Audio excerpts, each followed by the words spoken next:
Om Yasmin Sarve Yata Sarve Sarveya Sarvatasya Yasya Sarvamayo Deva Tasmai Sarvatmane Namaha.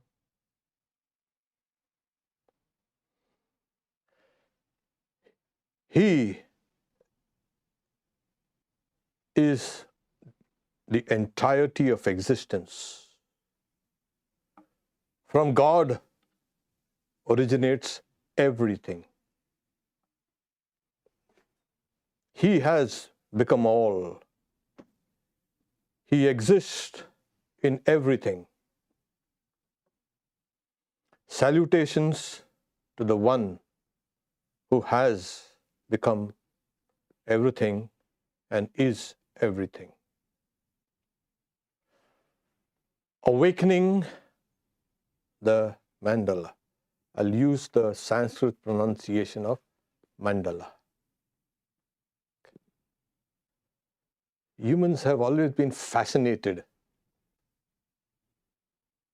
from the very earliest times with the world around. And they used to gaze at the starry skies and used to wonder. This fascination was deepened when they reflected on their own selves. What is this?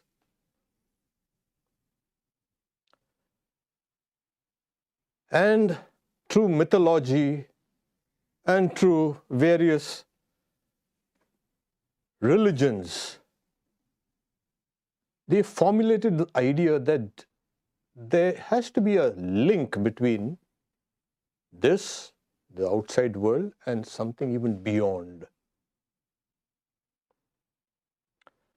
So this came out as sometimes unsophisticated view of the external world, of oneself, of the higher worlds. And the more unsophisticated it was, the more unsophisticated the religion was.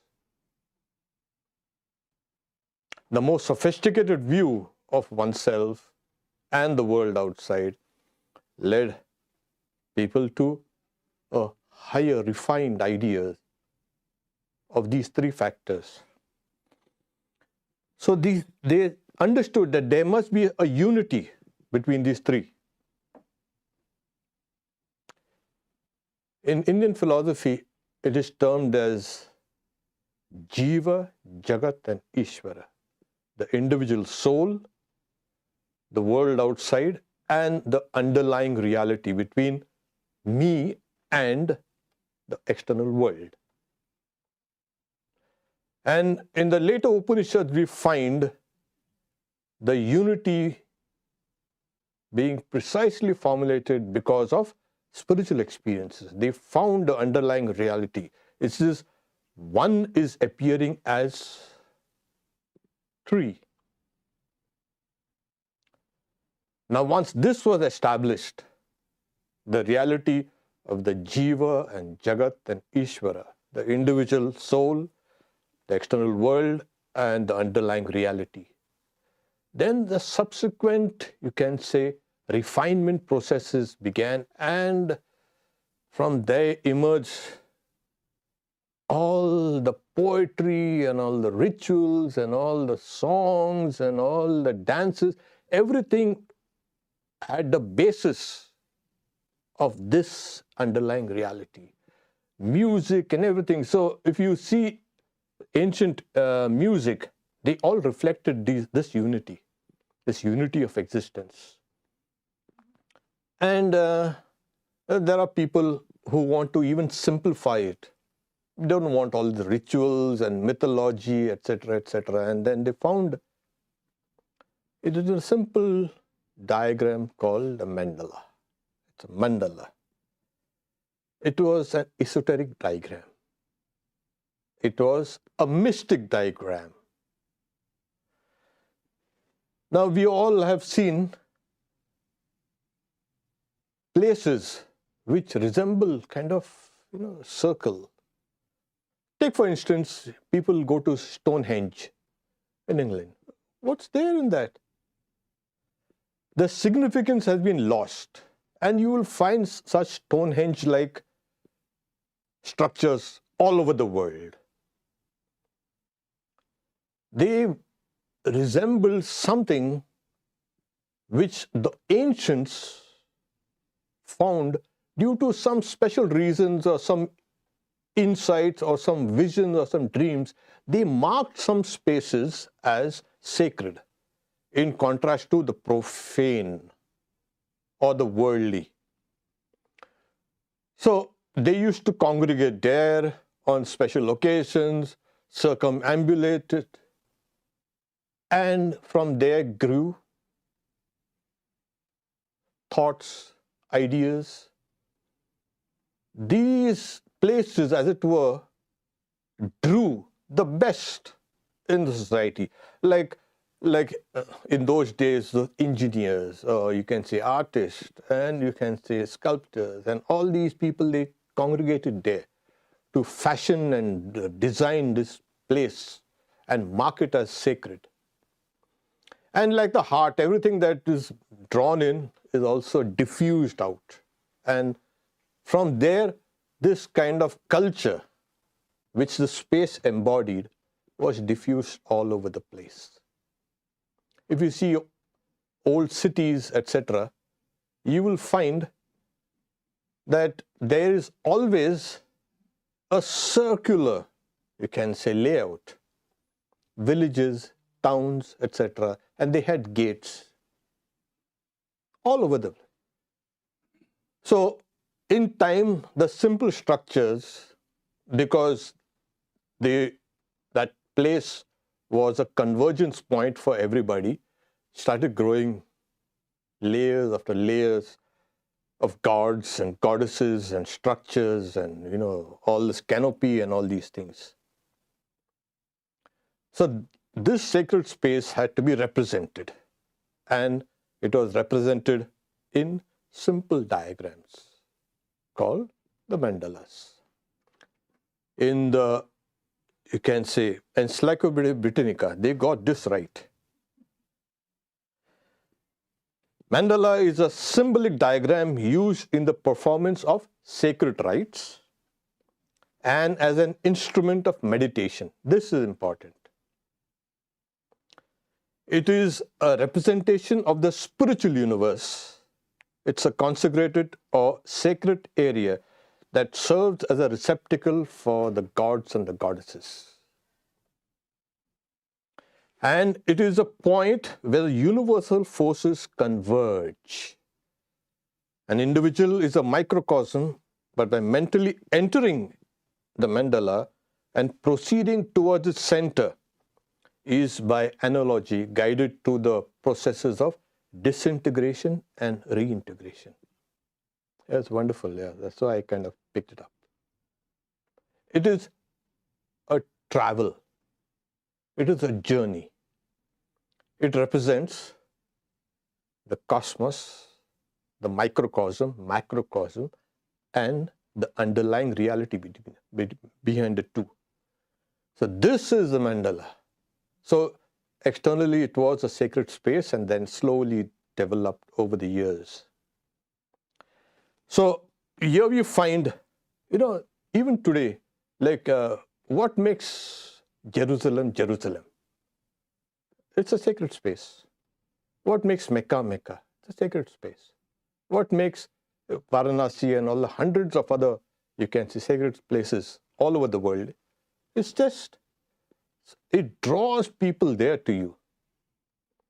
And then the people, they go worship, etc., and they leave that place along with an imprint of that place in their minds.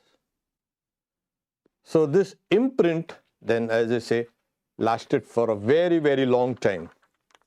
It became the focal point of things. You got to go for a pilgrimage there, or some rites or special occasions in there, and then come out. So the basic form of the mandala is, I brought one to show you. It's kind of a prop. Okay. If you can see that, yeah. This is called a Shri Yantra, the mandala of the Devi, of the goddess. It's a very esoteric, very powerful diagram. Now, if you see, you may not be able to see it, but there are various mantras written at every point of this, at every level of this mantra. So there are these 4 doorways. It's shaped like a T, and yet there is a circle within a circle and within circles and triangles, etc. So the basic pattern is circular. Okay. We'll get down to this a little later.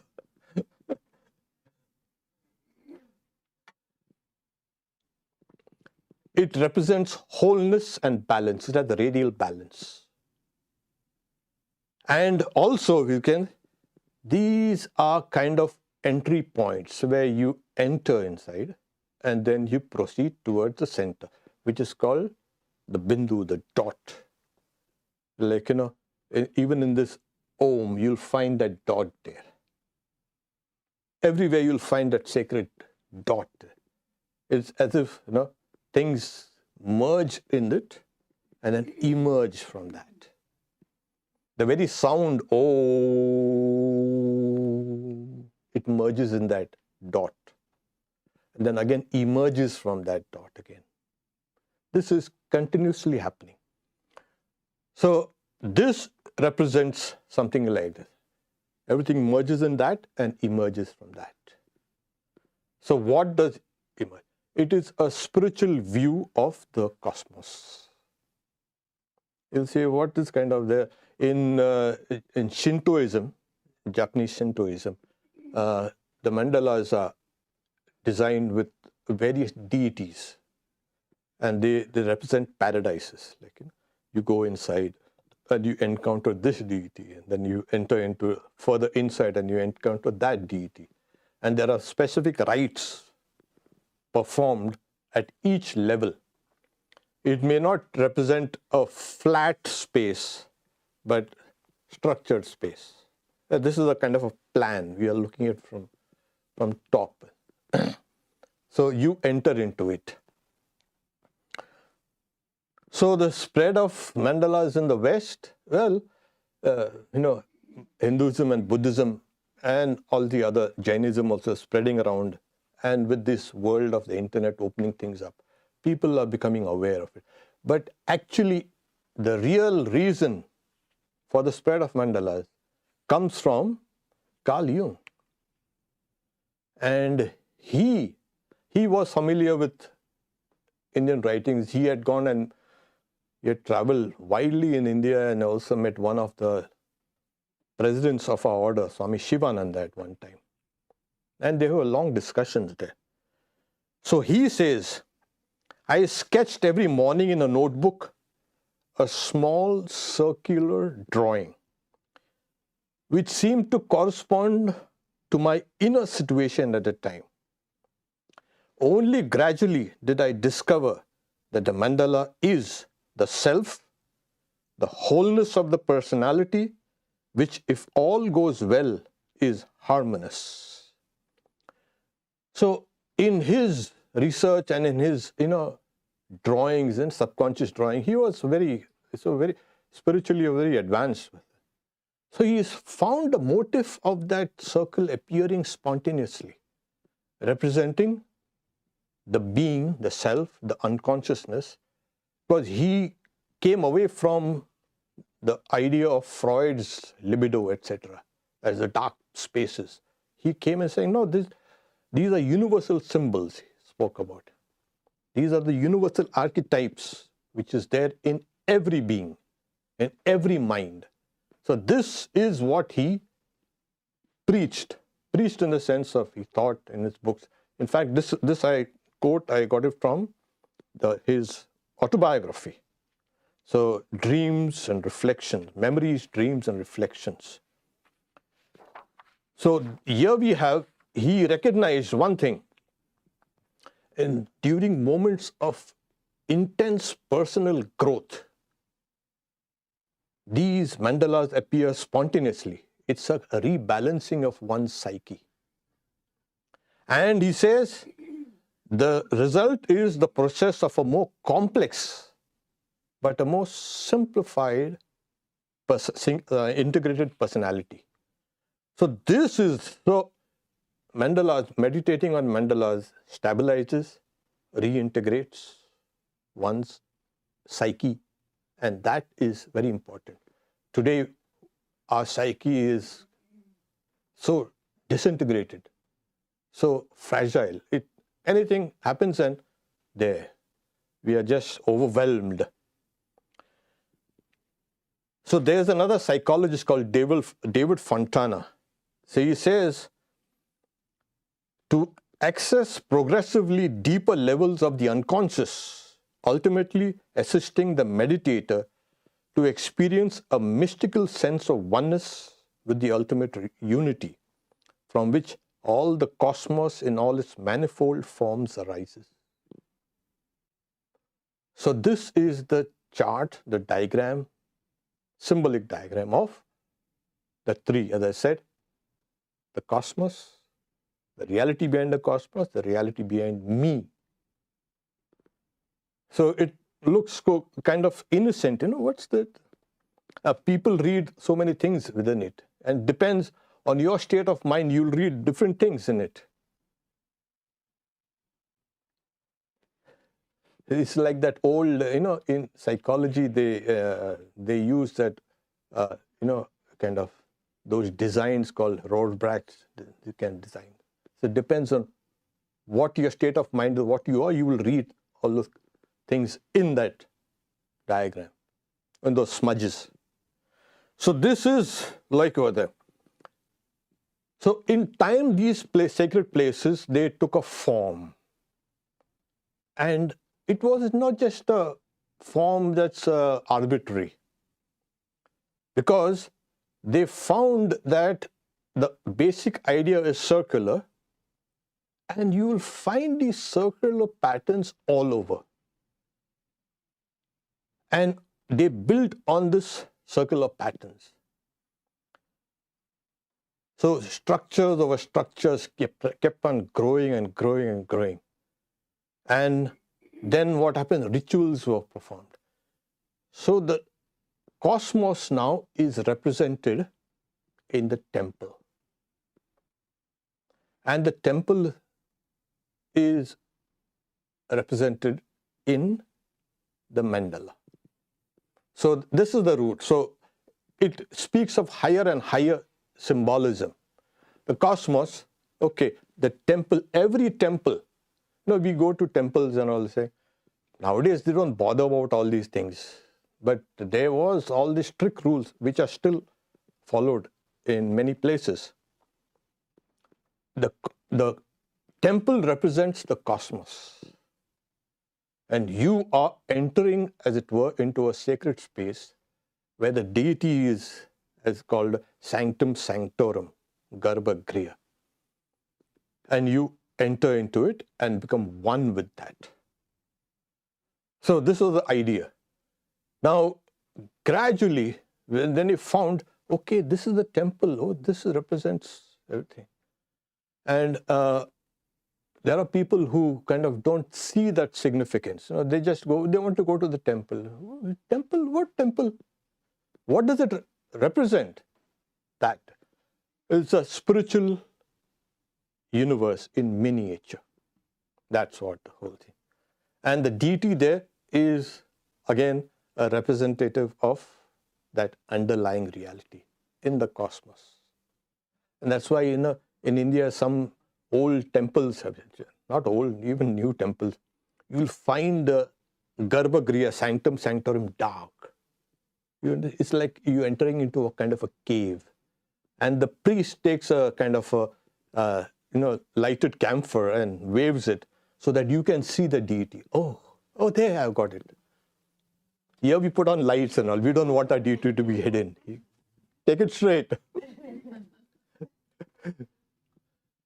So that is the idea of entering into the cave of a heart and seeing the deity.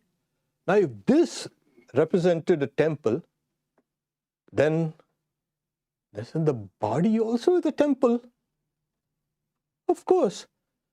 So it's not only the cosmos that is represented in a temple, the human body is now become a mandala, is considered a mandala. Yes. So you see, in nature, everywhere there are patterns, circular patterns. Life itself is circular. Everything moves in circles. Time moves in circles, space, according to Indian philosophy, of course. It's circular. It's curved, as they say nowadays. So everything in nature, trees and plants and birds and animals, life is circular. Life is, in a massive way, one big mandala. The universe, outside in the galaxies and all spiral, all circular. There are some disc shapes also. But then the idea is there. It's all circular. So the universe outside, when you look at the skies outside and dark skies, that is a mandala. You look at the world, nature outside, it is a mandala. You look here within, it is a mandala. And then we know that there are various chakras, we call it, in a subtle body. That also is, those are mandalas. Chakras, what are chakras? Chakras is nothing but mandala. So these were the first ideas that were generated. In chapters in the Rig Veda are called mandalas. Nowadays we have monks of this order and that order. You know what the orders are called? Mandalas. A very ancient practice. So it was all there, all over. So from there, we don't know when it started, but people, when they looked at the external world, saw everything moving in cycles, and this is the basic structure.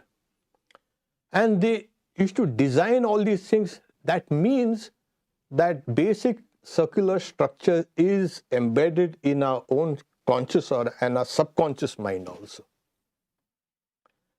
Taking this cue, then these mandalas were designed. You already have a circular structure there in your mind. See how your life goes on, how karma goes on. You start something and then finally it comes back to you. I didn't do that. Yeah, you did that. Everything, all thoughts, all actions and everything they move in a circle and they come back to you.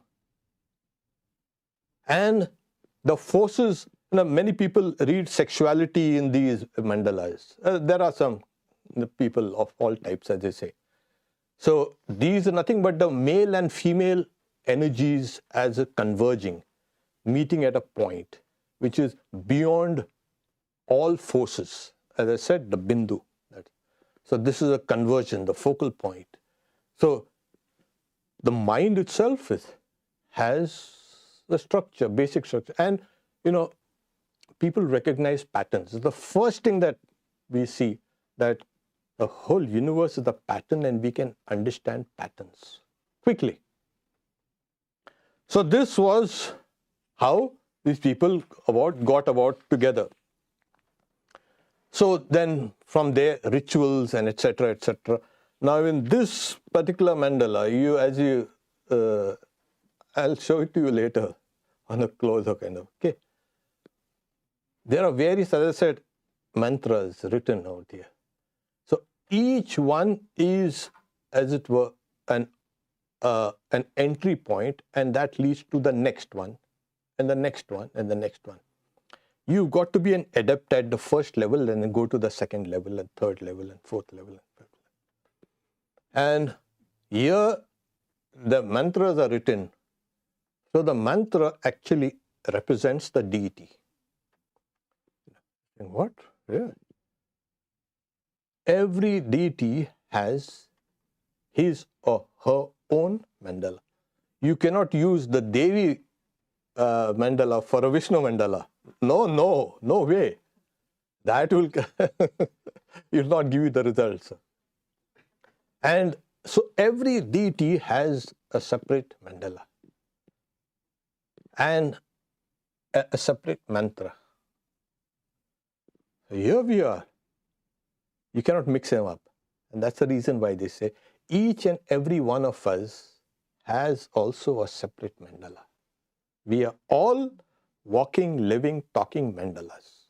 They are human personality because we embody the cosmos. We are the microcosm. So the microcosm and the body is represented as a kind of a temple in all, you can say, Eastern philosophies and all.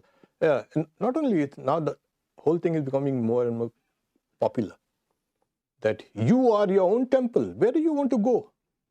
You go back inside. And that's what Vedanta has been telling us. You go back inside and see the deity there in that dark cave inside. In the Vespers hymn we sing, "Come to the heart's black cave and illumine, thou light of the lights." That's the idea. That's the mandala. So each one of us has a separate mandala. You. It may sync with some deity which you are inclined towards. Some will like Kali, some will like Shiva, and some will. So your mandala will sync and then integrate with that. That is, your microcosm is syncing with the macrocosm, the spiritual microcosm and the spiritual macrocosm. And then we are one. So basic design is the same, but there are two main categories. One is called Garbha and one is called Vajra Mandala. It is like a travel from the one to the many, and the other Vajra Mandala is a travel from the many to the one. So this is a broad, you can say, division between these two types. So adepts, when they are concentrating on this, it's like, you are entering your own mandala, which now again represents the entirety, from the outer fringes. And as you enter, you, as it were, you have very, very faint kind of paths leading you to your core, but they have to be etched very deeply through meditative practices. So consciousness will flow in those channels. So it is, the whole thing is consciousness, but then it's diffused now. It has to be made into a flow. And that flow is nothing but what your meditative practices are doing. So it takes you from the fringes of consciousness, from the doors, and you enter into the inner kind of labyrinth and move around gradually. And every, you can say, concentric circle that you move in, when you move in, you're getting deeper and deeper into yourself. There is no straight path. There is, of course, but then here in this particular science, you go stage by stage, circling within. As these two types of mandalas, as they say, pravritti and nivritti. That is, one is from the one point, it circles outside, and the other one is circling inwards. So what happens is, once you reach a point, the radial, the point, the center, from there you can circle outside because you have touch base, as they say. Then you can move out, you can enter inside. Now your reach is not only in your body, now you embody the whole being. And that's the reason why I said, no, in the opening verse, that He is everything. It's not He is, He. And there's a mantra which is popular now, Soham, I am He. So I am He. So Soham, Soham. So you become the all. As Sri Ramakrishna also says, I see that everything has become from one substance. At other times he says, God has become everything. But until and unless you go down to these old mystic paths within you, so you got to etch those, you can say, lines deeper and deeper. Your consciousness during the daytime and even the night time and all, will flow only on this. You will dream the mandalas. And like every mandala has a mantra. So that mantra which you have now becomes also synced with this. You become one. So you are a walking mandala, but this mandala needs to be awakened. And this awakening comes through these various rites and rituals, but mainly it is meditation. So in the old days, there were these old fire sacrifices called yajnas in the Vedic times, which is even held today also. And they had geometrical patterns. And what is this pattern? These patterns represented the constellations. So it reflected those constellations. And there was a big science into laying down the foundations for these Vedic, you can say, sacrifices, the altars. They were made of bricks, and they were the special style of laying down there.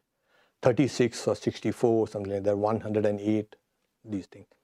So these were, and so the person had to sit down there and contemplate on the geometrical design there, as well as also the fire there.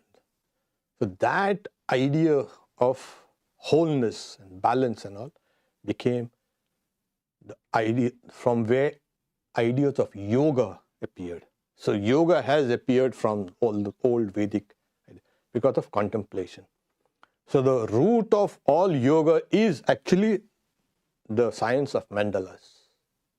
Where at a deepest level, they have come out and emerged. So in brief, we can say that a mandala is the doorway to the cosmos. Okay. So it's like, what do you call it? A rabbit hole. You've got to fall down in the rabbit hole. And then you'll discover a whole new world out there. An enlightened mind is also a form of a mandala. In fact, enlightenment is saying it's a form that takes place in the mind. And when the mind has become sufficiently pure and uplifted and refined, then that light spontaneously flashes there within. As you have now traveled from the outer fringes to the inner fringes, you will encounter various deities and this and that. In India, the outer plinths of the, you can say, temples, you had all the kind of grotesque figures there. Rakshasas, demons and hobgoblins and this and that. You'll see, what's this? And then in some temples you had also, like take for example Khajuraho and all the sex scenes that are displayed there. So what's happening is actually, it's telling you the deity is inside. You've got to keep these things outside. Travel from outside, inside. And as you enter deeper and deeper, there's only the deity. People say, what was the point in having all these kind of sculptures? Crazy sculptures. The idea is, like, as consciousness is getting deeper inside, it's getting more and more refined, getting more and more better. And at that point, you can access that point. So, where do all the Jiva and Jagat and Ishvara, the individual soul, the world outside, and the underlying reality, where does it exist? As I said, it's in the mandala. This represents. Now this represents, it's a diagram. Obviously. But this has to be integrated inside. Through, as I said, meditation. And this whole diagram is now etched in your spiritual self. The mandala is not outside. This was just a suggestion for you to, this is the path. Like you take a map and then, okay, this is the place nowadays we have GPS and you don't have to bother about maps. But it's some form of maps. So we know where to go. But the actual process of going has to be undertaken by you. I say, okay, I've gone to, you can say, London and I'm back. Why? Because I've gone to London, not on the map. So these are maps of our consciousness. Our consciousness, the consciousness of the entirety. All beings, all peoples, all gods, all goddesses and everything, they are there. They are in a way teeming. At every level, you will encounter all these things. As you progress, you will understand it by the quality of your dreams and also the quality of your visions. What deity will you encounter as you proceed deeper and deeper inside? And when you do that, there you have come to the core of the Jiva, Jagat and Ishvara. There. Your journey stops there. But what journey stops there? You've come home to enlightenment. But as I said, when you come inside, you also go outside. That's why the highest spiritual experience is, I am the universe. Yes, that also is mentioned in the Upanishads. People say, this is an illusion. Really? Yeah, it's an illusion because you're seeing it as what it is, not as it is. So that is an illusion. So the highest is, you are the universe. And so Swamiji in one meditation, when he was in the Himalayas, at a place called Kakri Ghat in Almora. So he writes in his diary and he tells his brother disciple Swami Akhandananda, saying, Ganges, he used to call him Ganges, Ganga. One of the greatest problems of my life has been solved. I have seen the universe vibrating in an atom. And he says the microcosm and macrocosm are built on the same plan. And then he gives the analogy of a word and idea, both are interlinked. You cannot separate them. So he's saying Kali is embracing Shiva. So this world is both formed and formlessness. So he got that awakening when he saw the problems. He's saying the biggest problem of my life has been solved. I have seen the universe vibrating in an atom.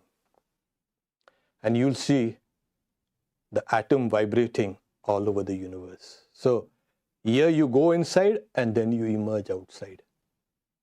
That is the fulfillment of one's life. So what's the goal of one's life? To awaken the mandala. Now why mandala? Then he's saying, people say, in other talks you talk about meditating on this, on that figure and that mantra and all. You'll find them all linked. So as I said, each god or a goddess is represented by a mantra, and that same representation can be done in a mandala. It's the same. The deity of Kali, as you're meditating, is a form that the mind also can appreciate and like. That same deity can be represented in a mandala. So you're meditating on Kali? Yeah, exactly. So this is what actually happened. And then as I said, your individual mandala is synced with that of Kali. And then the process of awakening begins. It's not, it's a one-time affair. It's a gradual unfoldment. And as you proceed deeper and deeper, that awakening happens in stages. And then there comes the whole full blaze of that awakening. So This is the awakening. And the Bhagavad Gita also says, Ham Atma Gudakesha Sarva Bhuta Shayasthita. I am in all beings in a sleep mode. We're talking about sleep. So they will say, why is the point in awakening? Yeah, it needs to be awakened. Why? Because we are in a way sleeping. Why are you sleeping? Because we are not aware of the reality, the divinity. And when we are, then that is awakening. So how long does it take? Well, according to Swamiji in San Francisco, he's saying, just a blink of an eye. Why? A blink of an eye. What? For him, not for us. But the idea is, when he was in South Pasadena, Swamiji, there was a young boy in that house, and his name was Ralph. So he's saying, Ralph, can you see your own eyes? No. But you can see everything with your own eyes. Yeah. You need something to see your own eyes, a kind of a mirror. God is something like that. It's there, but you need something to reflect. And the reflecting medium is the mandala, or a mantra, or a deity. So this is the idea. It's a medium that reflects that divinity. And then what happens is, once you've understood it, then when you break that mirror, what happens to that reflection? Well, it goes back to its source. That is awakening. Om Shanti Shanti Shanti Harihi Om. We have any questions here? Because, yeah. Yeah, so you had spoken about having our individual mandala, but being part of a larger, maybe a deity mandala. So is there value, let's say, randomly I pick Kali, but then to do like a Vishnu mandala, is that like, now you're wasting your time over there? Like, do you have to know which mandala to be working with? Yeah. And that's what happens. The Guru will tell you what your mandala is, what your deity is. Every one of us. The question was, okay, for do you have a specific mantra that a mandala? Suppose you're meditating on Kali. Why waste time on meditating on the Vishnu mandala? So the idea, each one of us embody that particular god or goddess. And the Guru tells you, this is what it is. So in many places in Sri Ramakrishna's life, so he used to mentally offer a bale leaf, that's a sacred leaf for Shiva, to a devotee. And the devotee used to, like Purna Chandravat, and the devotee used to push it away. And when Sri Ramakrishna mentally offer a tulsi leaf, and the deity inside used to accept it. So then he understood, that's a Vishnu nature of his, not a Shiva nature. So each one of us has a particular nature. What is that nature? We talk about, yes, we all are divine. Divinity is everywhere. But that divinity is manifesting in different aspects as a god or a goddess. So the Guru looks at you and they're saying, okay, this is a Shiva. Sometimes the deity appears in front of you, or the Guru sees the deity, and then you understand that this person belongs to Vishnu, or this person belongs to Durga, or this person belongs to Shiva. Then he'll give that appropriate mantra. So yes, once you pinpointed this is your nature, your divine nature, then you follow. You don't need to do that. After you have realized that particular deity, and that's why it's called a chosen deity, Ishta mantra, that which is dear to you. Then you go there, then you'll find all the deities are nothing but part of that original core deity. So it has taken many forms. That's why in Hinduism you have billions of gods. What's the point? This is the point. Everyone individually, singly, is represented by a deity. You got to find it out. Yeah, find it out. And in this particular, this science, called a Sri Vidya, it's very esoteric and you need high degree of expertise. Adepts generally take up this. So there are esoteric rites to initiate you into this. Ordinary aspirants say, no, you go and do that. So that is one saving grace. We are all sometimes, of course, not all are embodied as deities. Sometimes some are embodied as demons also. You can see what happens. They possess you like ideas. Ideas possess a person. The person is possessed. In the old days it was possession. The devil gets whatever. But they don't realize ideas possess a person. That person becomes what that person has been thinking. And that those ideas sometimes are destructive, sometimes they are creative.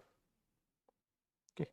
So that's a great thing, about each finally represents a deity.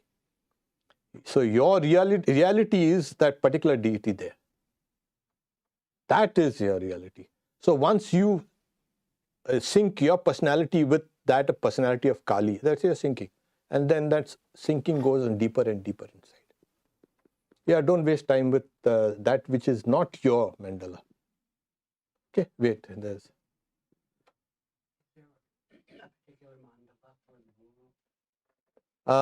Yes, there's a particular mandala for the gurus, mandalas for everything. Yeah, because you know what? In Vedanta, the guru is equated with God. When you can see God in your guru, that's a culmination of your spiritual practices. So God's mandala is now the guru's mandala. You got this? Yes, that at that level, it's not only the guru and you see a guru as a god. You've got to see yourself also in your guru. As you meditate, as you proceed in meditation, what happens is you will find your guru within you and you within your guru. And then both of them within God.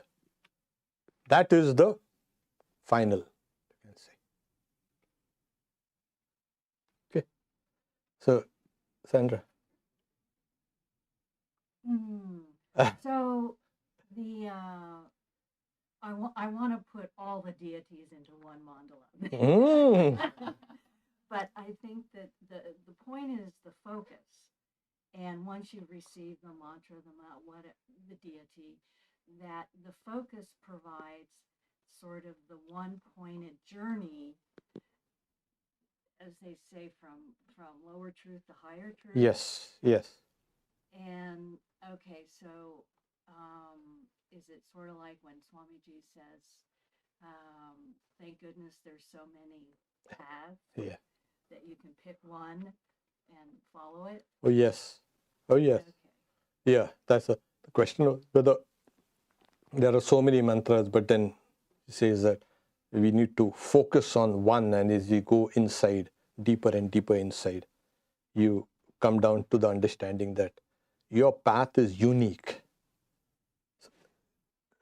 And then ultimately it's all one. Yeah, ultimately, of course, it has to be one. And that's why that opening verse was, everything is one. All is the word. So then you will find that all the various deities that are emanations, as it were, from that one supreme deity. So that's the idea. So yeah. Yeah, I have a question. So as we're talking and I'm thinking some other similar concept that I heard, like one, you're all familiar with mandala, and then in shamanism they have similar spiritual practice where they go around the circle like the labyrinth. And I remember many years ago I went to a store who's selling spiritual stuff, and they were selling this thing called infinite circle, and which you buy to ground yourself and center yourself. Now, I'm trying to understand my mind. It seems like they come from different spiritual practice. Yes. They have the similar concept. I mean, how is this happening? As I said, the mandala is it's everywhere, because it's like, as Carl Jung says, it's an archetype, the universal archetype. These things are not specific in one culture or one race or anything. It is part of the subconscious. You will find it arising spontaneously everywhere, in all people. So, Native Americans going around the fire, shamans and this and that, they have to. They will go, because there's some awakening and they find your body and your mind itself making you go in circles. Yeah. So your dance and your rites, etc., will be kind of, it will go around. Yes. And as I said, it can be, and even far off distant places, you will find these circles appearing. And it's not only that, there are some creatures and beings and even fish. They create the burrows and they create patterns, the circular patterns. There's one particular fish, I was saying, that is digging a burrow and it's taking the sand, swallowing sand and puffing it out, spitting it out, and it's doing a pattern, circular pattern. It's everywhere. So it rises spontaneously with a deeper contemplation, and you'll see that the whole thing is the patterns of nature and patterns of the universe are all kind of circular. So it is kind of mimicking that grand pattern in a kind of a smaller kind of pattern. When you're doing some ritual dance or going around in a kind of circle or something like that, everybody holding hands and going around. Yeah, so these shamanistic rites and these practices, they form part of that. So it's not exclusively, Indian or something like that. Now it's any geometric pattern that is you put in. So, okay. Just curious, is the symbolism of the mandala older than that of the Hindu deities? In temples, is this symbol worshipped in a similar manner to that of deities? Yeah, in fact, as I just mentioned, that we have, it's an ancient, very ancient, you can say, ideas that were later formulated. So it's not an exclusive property or thought of any one particular class of people or a geographic, you can say, race or anything like that. It is everywhere. So in temples, is symbol worshipped? Yes. In certain rites, we have to keep this diagram here. I was digging through all the old stuff here and found, hey, what is this? And it's been lying down like that, neglected. I hoisted it out, and this cannot be neglected. I mean, especially this particular cannot be neglected. So, I hope that is kind of, let's say, it's older than the Vedas, older than everything. It is the structure of nature, as they say. So, can we draw our own mandalas? Yes. Why not? As Carl Jung has shown, that when he used to be drawing these mandalas, he used to understand the nature of his own mind. And as I read, I just quoted him that I sketched every morning in a notebook a small circular drawing, which seemed to correspond to my inner situation at the time. Only gradually did I discover what the mandala really is, the self, the wholeness of the personality, which, if all goes well, is harmonious. And then he said, depending on what your state of mind is saying, the appearance indicates a profound rebalancing process. He also, like he's saying, serves as a purpose, namely to restore a previously existing order. So when you're disturbed, then by doing your own mandalas, you kind of try to bring order into your own life. So this is not done just on the conscious plane. You've got to sit down and meditate. And as you meditate deeper and deeper, keep a pencil in your hand. Okay. and keep a piece of paper also, sheet of paper. And then as you meditate, deeper and deeper you go, you will find your hand moves in that particular, you can say, pattern. That will tell you the state of your mind. Yeah. There have been people doing that. So, in many cases, they either, when Swamiji had gone to one place in South India, you know that. So Swamiji was kind of disturbed about something. And then there was a soothsayer living in a cremation ground, and his friends took him there. Let's see what it has. So that person was sitting down and he listened to what the problem was, and then he became perfectly quiet and still. And he had a kind of a stick in his hand, like a twig. And he started drawing on the ground. And then he came out of that trance-like state, and then he gave the solution to Swamiji's problem. And he's saying, no, he's saying, your guru is always with you, etc. etc. So later on, when Swamiji returned from the West to India, what happened was, he saw him in the crowd. This happened near Chennai. He saw him in the crowd, and then Swamiji called him, embraced him, and took back his power. So he left without his power. Because that, he was employing it, whatever reason, that was a kind of an obstruction in his case for these powers he's using. So, and then he later became a monk, etc., etc. That's what they say. Okay. I think, thank you very much then. In the evening, okay, yeah, in the evening we have Ram Nam, of course. Yeah, there's another question. So the writing, is that similar to what the Buddhist monks are doing when they're doing their sand mandalas? Because that's a meditation. Yes, in fact, it has to be done very, that is, the Buddhists, they have once in 12 years, especially Dalai Lama, he doesn't do the actual mandala, but he will come and do those rites connected. It's a Kala Chakra. It's a wheel of time. And it takes months and months to design it.